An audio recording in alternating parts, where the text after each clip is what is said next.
Assalomu alaykum. Avtobus orqasidan yugurganingizda nega yuragingiz tez urishini bilasizmi?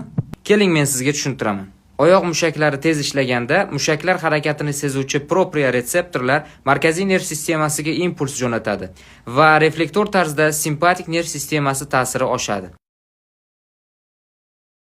Simpatik nerv sistemasi yurak urishlar soni va yurakning qisqarish kuchini oshirish xususiyatiga ega. Yurak ko'proq va kuchliroq qisqarsa, yurakning minutlik sig'imi oshadi.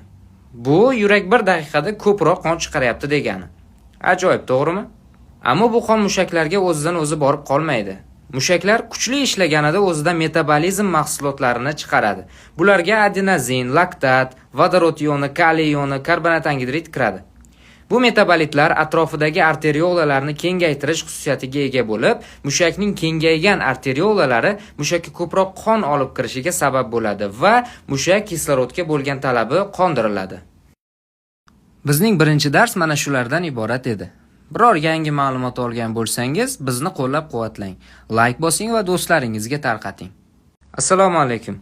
Avtobus orqasidan yugurganingizda nega yuragingiz tez urishini bilasizmi?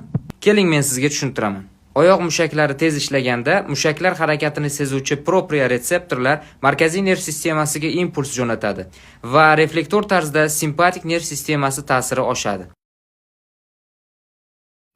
Simpatik nerv sistemasi yurak urishlar soni va yurakning qisqarish kuchini oshirish xususiyatiga ega. Yurak ko'proq va kuchliroq qisqarsa, yurakning minutlik sig'imi oshadi.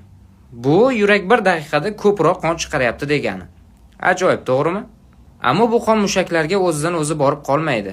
Mushaklar kuchli ishlaganida o'zida metabolizm mahsulotlarini chiqaradi. Bularga adenozin, laktat, vodorod ioni, kaliy ioni, karbonat angidrid kiradi. Bu metabolitlar atrofidagi arteriolalarni kengaytirish xususiyatiga ega bo'lib, mushakning kengaygan arteriolalari mushakka ko'proq qon olib kirishiga sabab bo'ladi va mushak kislorodga bo'lgan talabi qondiriladi.